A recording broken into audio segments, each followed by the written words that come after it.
ओम शांति। आज की अव्यक्त मुरली का सार। मीठे बच्चे, इस नए वर्ष में सर्व खजाने सफल कर सफलता मूर्त बनने की विशेषता दिखाओ।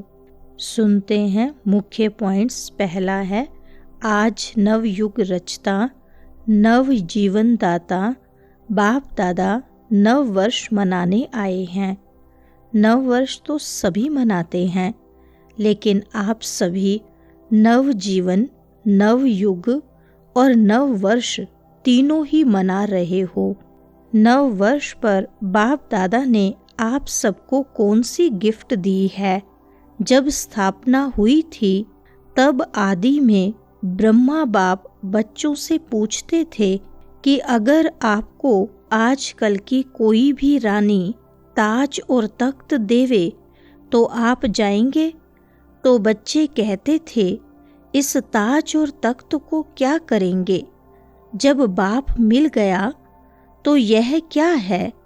कई बच्चे पूछते हैं, वहाँ क्या क्या प्राप्ति होगी? तो बाप दादा कहते हैं, प्राप्तियों की लिस्ट तो लंबी है, लेकिन सार रूप में क्या कहेंगे? अप्राप्त कोई नहीं वस्तु जो जीवन में चाहिए तो ऐसी गोल्डन गिफ्ट की अधिकारी आत्माएं हो। दूसरा पॉइंट, बाप दादा कहते हैं, वह तख्त तो तख्त है, सर्व प्राप्ति है, लेकिन इस संगम युग का स्वराज्य उससे कम नहीं है। अभी भी राजा हो ना, प्रजा हो या रॉयल फैमिली हो, क्या हो, एक ही बाप है जो फलक से कहते हैं कि मेरा एक एक बच्चा राजा बच्चा है।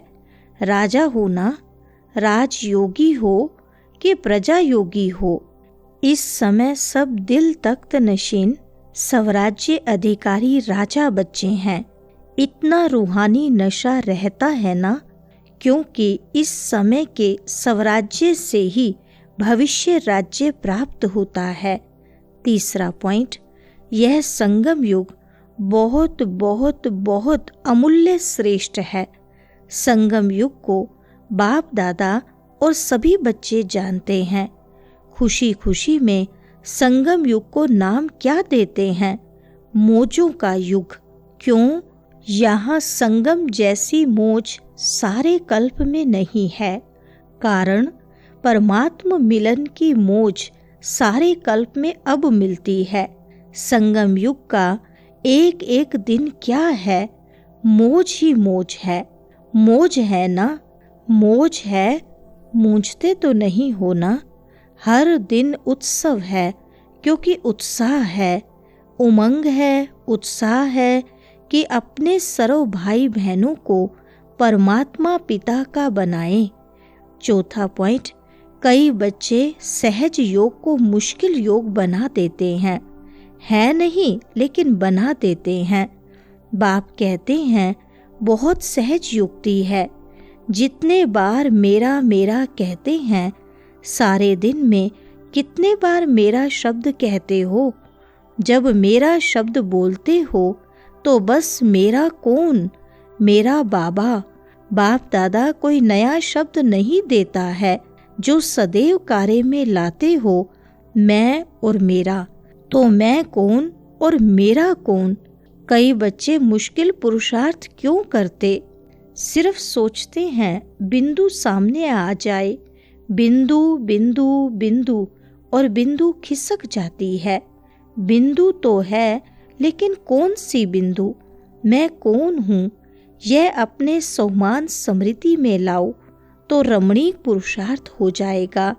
सिर्फ ज्योति बिंदु कहते हो ना, तो मुश्किल हो जाता है। सहज पुरुषार्थ, मोक्ष का पुरुषार्थ करो।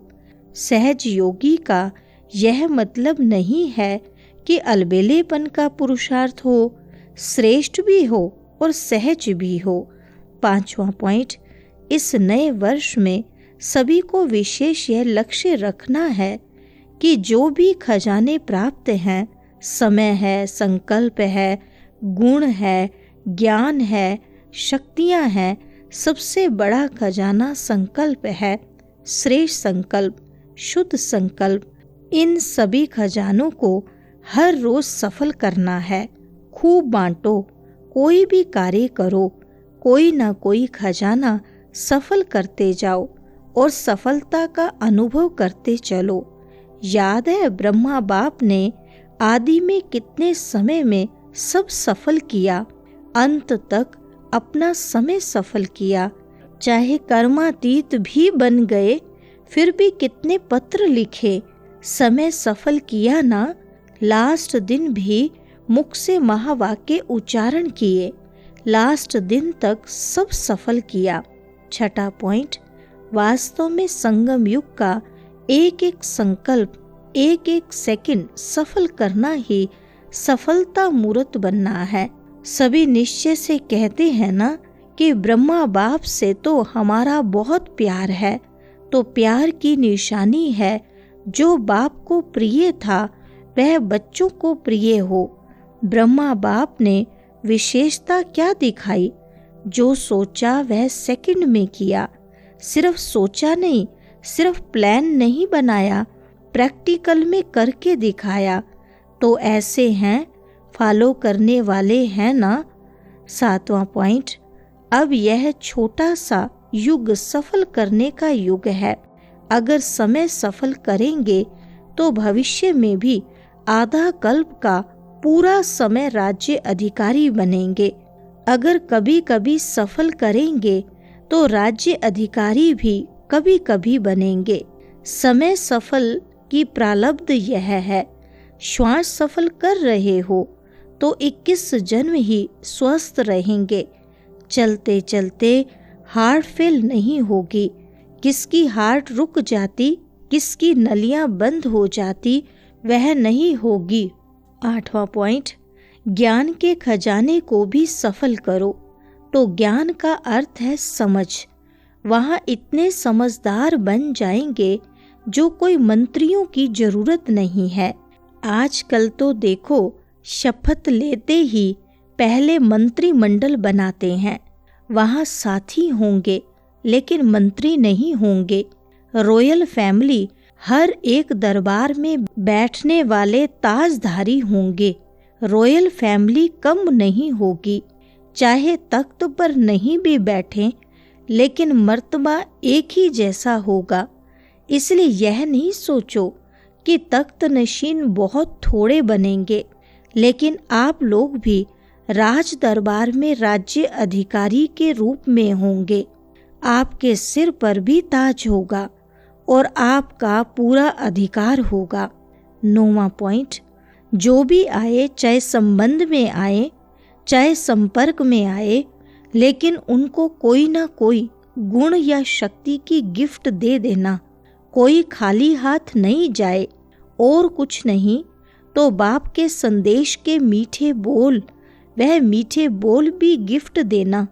दुनिया वाले तो कोई भी उत्सव होता है ना, तो एक दो को मुख मीठा कराते हैं, लेकिन बाप दादा कहते हैं मुख मीठा तो कराना ही है, लेकिन अपना मीठा मुखड़ा भी दिखाना है। सिर्फ मुख मीठा नहीं, मुखड़ा भी मीठा। इतनी मधुरता जमा है ना, जो बांटो तो भी भरपूर रहो। और इस खजाने को तो जितना बांटेंगे उतना बढ़ेगा, कम नहीं होगा। तो इस वर्ष नोट करना, जो भी आत्मा आई उसको कुछ दिया। अगर सुनने वाला नहीं है तो मीठी शक्तिशाली दृष्टि देना, लेकिन देना जरूर। 10वां पॉइंट, चारों ओर के बहुत मीठे, बहुत प्यारे बच्चों को पदम पदम गुना न्यू ईयर की मुबारक हो। यह जो घड़ी बीत गई, यह है विदाई और बधाई की घड़ी।